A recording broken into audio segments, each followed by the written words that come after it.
Hello everybody, welcome to Magnet Brains. और आज हम स्टार्ट करने वाले हैं क्लास 7th इंग्लिश की जो आपकी गुलमोहर बुक है उसकी एक न्यू पोएम जिसका नाम है अ सी ऑफ फॉलिएज। और आज इसी पोएम का हम डिटेल में देखने वाले हैं एक्सप्लेनेशन, यानी proper line by line, word by word, every stanza हम डिटेल में आज समझने वाले हैं।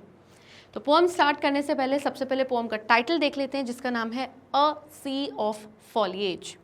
सी हमें पता है क्या होता है, सी यानी समुद्र, एंड फॉलिएज का मतलब ये होता है जब आपके आसपास बहुत हरियाली है, बहुत ग्रीनरी है। Basically everywhere is lot of green, बिल्कुल जंगल जैसा ग्रीन ग्रीन ग्रीन, हर जगह हरियाली, that is foliage. A sea of foliage यानी हरियाली का मानो एक समुद्र में जब आप आ जाते हो, यानी यहाँ पर समुद्र का मतलब बेसिकली सी नहीं है, यहाँ पे वो कह रहे हैं कि जब आप एक ऐसी जगह पे या किसी एक ऐसे गार्डन में आ जाते हो या किसी एक ऐसी प्लेस में आ जाते हो जहाँ हर जगह आसपास हरियाली हरियाली और आपको ऐसा लगता है कि मैं तो एक समुद्र के मतलब हरियाली के एक समुद्र में आ गया हूँ, तो उसे हम कहते हैं अ सी ऑफ फॉलिएज। यानी इसी के बारे में आपकी ये आज की पोएम भी है। पोएम स्टार्ट करने से पहले यहाँ पर उन्होंने कहा है, imagine you are sitting under these trees. Imagine करो कि आप इन ट्रीज के नीचे बैठे हुए हो। Okay, this is called foliage. इसी को हम फॉलिएज कहते हैं क्योंकि ये जो है ऊपर नीचे दाएं बाएं हर जगह जहां आप देखोगे वहां आपको सिर्फ हरियाली ही हरियाली दिखेगी।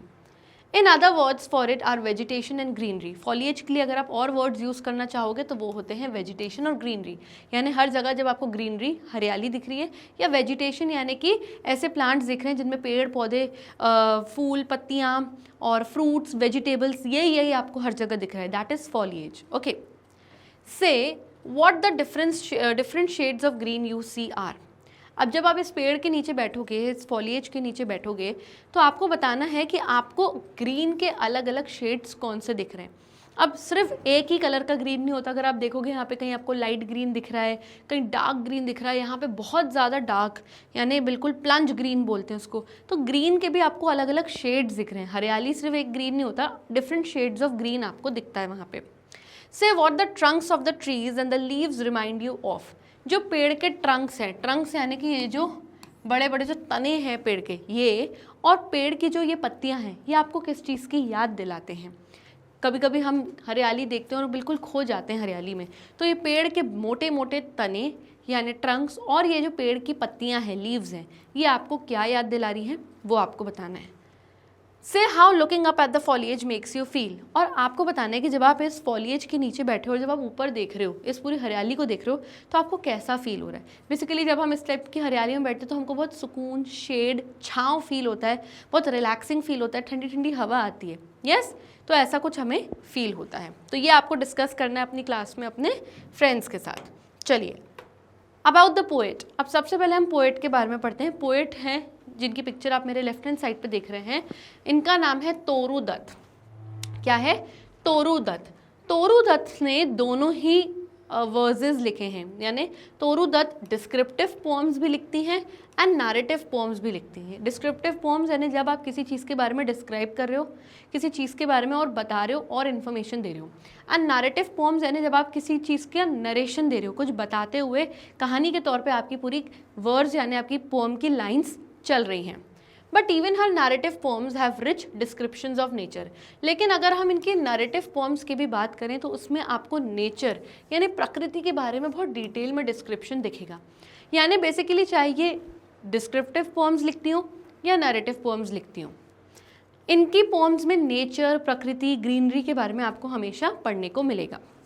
चलिए, पोएम स्टार्ट करने से पहले एक छोटा सा इंट्रोडक्शन देती हूँ मैं पोएम के बारे में। अभी अभी हमने तोरू दत्त, इस पोएम की जो पोएटेस हैं उनको देखा हमने। ये बेसिकली पोएम तोरू दत्त की लाइफ के बारे में ही है। तोरू दत्त की बहुत शॉर्ट लाइफ थी, जल्दी इनकी डेथ हो गई थी। ये अपनी छोटी सी लाइफ में 2 गार्डन होम्स में रही, यानी इनका जो घर था एक गार्डन के अंदर ही था। पहला था रामबाग और दूसरा था बॉगमरी। ये 2 इनके अलग अलग गार्डन्स थे जिसमें ये रही हैं अपनी लाइफ में, और ये दोनों ही गार्डन्स वेस्ट बंगाल में हैं। अब तोरू दत्त क्योंकि गार्डन होम्स में रही हैं, यानी इनके घर गार्डन्स के बीचों बीच रहे हैं हमेशा, तो इनका गार्डन में रह रह के एक कीन सेंस ऑफ इंटरेस्ट डेवलप हो गया ऑब्जर्वेशंस को लेके, यानी हर चीज़ गार्डन की ये बहुत डीपली ऑब्जर्व करने लगी। गार्डन में जो डिफरेंट डिफरेंट कॉन्ट्रास्टिंग कलर्स होते हैं इनको बहुत डीप नॉलेज हो गई, क्योंकि रहती गार्डन में, गार्डन होम में रहती तो हर जगह ग्रीनरी, हरियाली, फॉलिएज देख रही है, तो इनका ऑब्जर्वेशन बहुत डीप हो गया ग्रीनरी को लेके। तो इनकी जो ये आज की पोअम है अ सी ऑफ फॉलिएज, ये जो इनका बागमरी वाला जो गार्डन होम था वो उसको डिस्क्राइब कर रही हैं। आज का जो पूरा डिस्क्रिप्शन है बागमरी वाला जो वेस्ट बंगाल में इनका गार्डन होम था, ये उसको डिस्क्राइब कर रही हैं। बेसिकली ये जो पूरी पोअम है ये एक सोनेट है। क्या है? सोनेट। एक ऐसी पोअम जिसमें सिर्फ 14 लाइन्स होती हैं। इन 14 लाइन्स में से भी जो फर्स्ट स्टैंजा होता है वो सिर्फ 8 लाइन्स का होता है, जिसको हम कहते हैं ऑक्टेट, और जो बची हुई जो सेकंड स्टैंजा होता है, जो बची हुई 6 लाइन्स होती हैं, उसको हम कहते हैं सिक्सटेट। तो बेसिकली एक ऑक्टेट और सिक्सटेट मिल के क्या बनता है? सोनेट बनता है, जो कि 14 लाइन्स का होता है। तो आज की हमारी ये पोम एक सोनेट है, 14 लाइन्स की पोम है। ओके, चलिए स्टार्ट करते हैं पोम की first line. A sea of foliage girds our garden round. Girds का मतलब क्या होता है? सराउंड्स। चारों तरफ से जब किसी चीज़ को सराउंड किया हुआ है, घेरा हुआ है। तो तोरू दत्त कहती हैं कि जो हमारा गार्डन है, कौन सा गार्डन? बागमरी का जो हमारा गार्डन है, उसको चारों तरफ से सी ऑफ फॉलिएज ने मानो घेरा हुआ है। यानी बागमरी का जो गार्डन है उसको चारों तरफ से हरियाली ने घेरा हुआ है। यानी बागमरी का जो इनका गार्डन था वो बहुत ज़्यादा हरा भरा और बहुत हरियाली से भरा हुआ था। But not a sea of dull unvaried green. अब यहाँ पर अनवेरिड का मतलब क्या होता है? Without change, the same. कोई ऐसी चीज़ जो सेम सेम रहती है। तो कह रही हैं कि कोई चीज़ जो बहुत सेम होती है या जिस जगह पर बहुत सेम कलर्स होते हैं वो जगह बहुत डल और बोरिंग हो जाती है। लेकिन मेरा जो बागमरी का गार्डन था वहाँ पर बहुत डिफरेंट कलर्स देखने को मिल रहे थे। यानी सिर्फ ग्रीन ही ग्रीन कलर नहीं था, ग्रीन के अलग अलग शेड्स देखने को मिल रहे थे, और अलग अलग पेड़ों में जो डिफरेंट कलर के फ्लावर्स थे वो भी हमें वहाँ देखने को मिल रहे थे। तो बहुत डिफरेंट कलर्स से मेरा ये गार्डन भरा हुआ है। Okay, sharp contrasts of all colours here are seen. Here मतलब यहाँ बागमरी के गार्डन में। तो वो कह रही है कि मेरे इस बागमरी के गार्डन में सिर्फ एक बोरिंग कलर, ग्रीन कलर देखने को नहीं मिलेगा। यहाँ पर शार्प कंट्रास्टिंग कलर्स देखने को मिलेंगे। यानी एक तरफ बिल्कुल ग्रीन दिखेगा तो दूसरी तरफ ग्रीन के अंदर बिल्कुल कलरफुल रेड कलर के फ्लावर्स या येलो कलर के फ्लावर्स देखने को मिलेंगे, जो कि बिल्कुल ऑपोजिट होंगे। तो डिफरेंट कलर्स यहाँ पर, सुंदर कलर्स देखने को मिलेंगे। The light green graceful tamarinds abound. Tamarinds का मतलब क्या होता है? इमली का पेड़।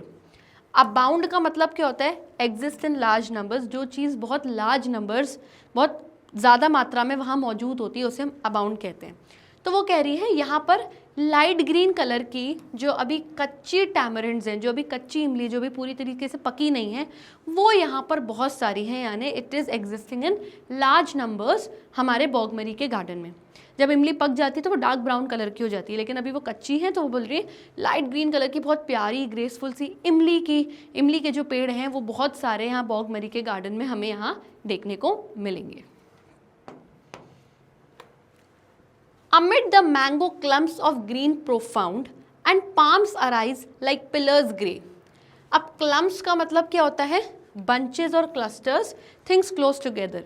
जब बहुत सारी चीज़ पास होती है और वो बिल्कुल गुच्छों में बन जाती है, जैसे गुच्छे होते हैं, चीज़ों की बंचेज होती हैं, उसे हम क्लम्प्स कहते हैं। एंड ग्रीन प्रोफाउंड का मतलब क्या होता है? Deep dark green. जो एकदम डार्क ग्रीन कलर होता है ना, उसको हम क्या कहते हैं? Green profound. तो यहाँ पर तोरू दत्त हमारी पोएटेस कह रही हैं कि मेरे बागमरी के गार्डन में बहुत सारे मैंगो क्लम्स हैं, यानी बहुत सारे आम के पेड़ हैं, और आम के पेड़ के जो गुच्छे हैं वो उसके आसपास जो है बहुत ग्रीन प्रोफाउंड है। यानी आसपास जो लीव्स हैं वो बहुत डार्क डीप ग्रीन कलर की हैं।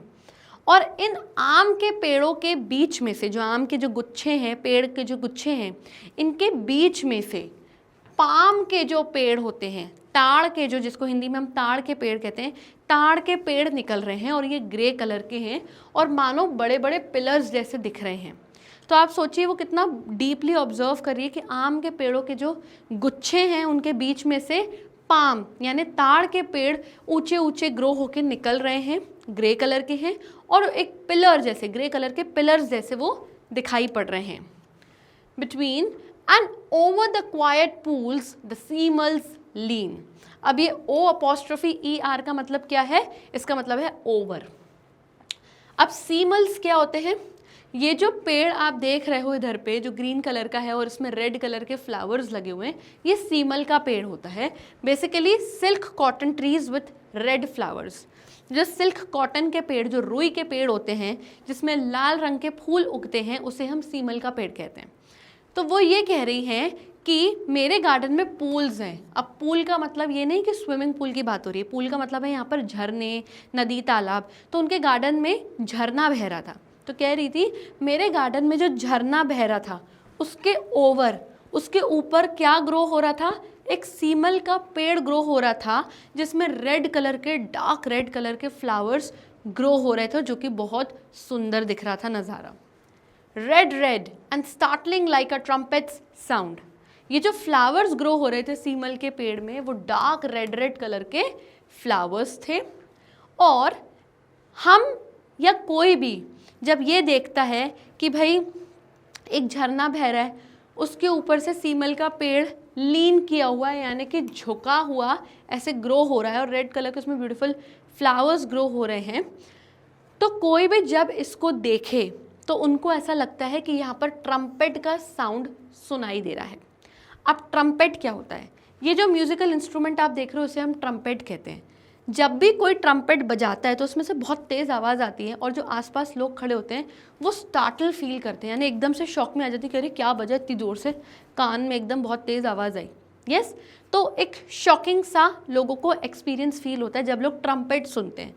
तो यहाँ पर बोला जा रहा है कि जब झरना बहता है और उसके ऊपर सीमल का पेड़ झुक के ग्रो हो रहा है और उसमें ब्यूटीफुल रेड कलर के फ्लावर्स ग्रो होते हैं, तो जो भी ये नज़ारा देखेगा वो अचानक से थोड़ा शॉकिंग फील करेगा। क्यों?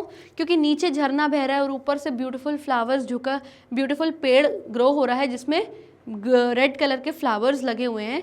तो ये जो कंट्रास्टिंग है, यानी झरने की आवाज़, ब्यूटीफुल पानी, ऊपर से ग्रीन एंड रेड, दो कॉन्ट्रास्टिंग कलर्स एक ही पेड़ में हमें दिख रहे हैं, तो ये कोई भी देखेगा तो वो किसी ने एक्सपेक्ट नहीं किया होगा कि इतनी सुंदर चीज़ हम देखेंगे और एकदम अनएक्सपेक्टेड नज़ारा देख के कोई भी ये सुंदरता देख के शॉक हो जाए, जैसे कि मानो किसी ट्रम्पेट का साउंड सुन लिया है। क्योंकि ट्रम्पेट का साउंड भी एकदम अचानक से सुनते हैं तो कान एकदम हमारे भन्ना जाते हैं। यस, तो ये है इन दो लाइन्स का मीनिंग जो अभी मैंने आपको बताया। Okay, next, but nothing can be lovelier than the ranges of bamboos to the eastward। अब कह रही हैं कि मेरे गार्डन के ईस्टवर्ड डायरेक्शन में क्या है? बैम्बू के बहुत सारे रेंजेस हैं, यानी बैम्बू के बहुत सारे पेड़ हैं, बांस के पेड़ हैं। और कह रही हैं कि इनसे ज़्यादा लवलियर कुछ हो ही नहीं सकता है मेरे गार्डन में, इनसे ज़्यादा सुंदर मेरे गार्डन में कुछ हो ही नहीं सकता है। कब? When the moonlight looks through their gaps, यानी बड़े बड़े बैम्बू के पेड़ हैं और इनके पीछे से रात के समय जब चांद की रोशनी निकलती है, जब मून लाइट निकलती है, तो वो जो नज़ारा होता है ना, इससे लवलियर, इससे सुंदर कोई नज़ारा, कोई चीज़ नहीं है मेरे बॉगमरी के गार्डन में।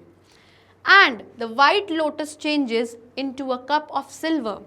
और मेरे गार्डन में जो वाइट कलर के लोटस फ्लावर्स ग्रो हो रहे हैं, जब इनके ऊपर रात के समय चांद की रोशनी, मूनलाइट पड़ती है, तो ये वाइट लोटस मानो सिल्वर यानी चांदी के कप, चांदी के कटोरों जैसे दिखते हैं। और ये जो नज़ारा होता है ये इतना सुंदर और इतना ब्यूटीफुल नज़ारा होता है कि कोई भी इंसान इसे देखकर बेहोशी जैसा फील करे, यानी उसको ऐसा लगे कि मैंने शायद पी रखी है, मैं शायद ड्रंक हूँ, इतनी ब्यूटी, इतनी सुंदरता देख के।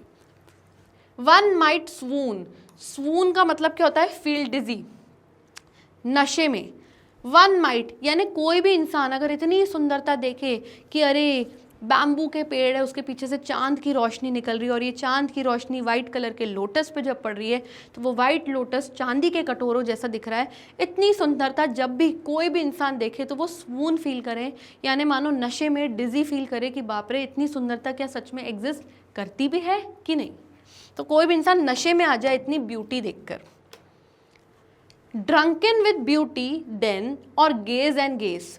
तो जैसे कोई इंसान ड्रंकन होता है, किसी ने अगर अल्कोहल पी ली तो वो डिजी फील करता है, नशे में फील करता है, तो मानो बिना ड्रिंक किए, बिना नशे में आए, इतनी सुंदर बागमरी का ये उनका गार्डन देखकर कोई भी मानो नशे में आ जाए, और वो क्या करेगा नशे में आके, सिर्फ पूरे गार्डन को गेज और गेज करेगा, यानी सिर्फ निहारता ही और निहारता ही रहेगा, सिर्फ देखता ही देखता रहेगा, इतना क्योंकि बागमरी का गार्डन उनका सुंदर था। ऑन अ प्रिमेवल ईडन इन अ मेज। अब ये प्रिमेवल ईडन का मतलब क्या होता है? The first garden where according to the Bible Adam and Eve the first human beings lived. Bible जो कि क्रिश्चियंस की होली बुक है, उसके अकॉर्डिंग जो पहले ह्यूमन बींग्स थे इस अर्थ पे, जिनका नाम था एडम एंड ईव, वो प्रिमेवल ईडन नाम के गार्डन में रहते थे। यहाँ पर वो लोग लिव्ड यानी कि रहते थे। तो प्रिमेवल ईडन जो था वो पहला गार्डन था इस दुनिया का, इस धरती का सबसे खूबसूरत गार्डन था। तो यहाँ पर पोएटेस तोरू दत्त अपने बागमरी के गार्डन को कंपेयर कर रही हैं किससे? प्रिमेवल ईडन वाले गार्डन से, कि जितना प्रिमेवल ईडन वाला गार्डन सुंदर था उतना ही सुंदर मेरा बागमरी का गार्डन भी था। और कोई भी इतनी सुंदरता और इतने सुंदर गार्डन को जब देखेगा तो वो अमेज से भर जाएगा, यानी वंडर यानी आश्चर्य से भर जाएगा कि बाप रे, इतनी सुंदरता, इतनी ब्यूटी क्या एग्जिस्ट कर सकती है कि नहीं।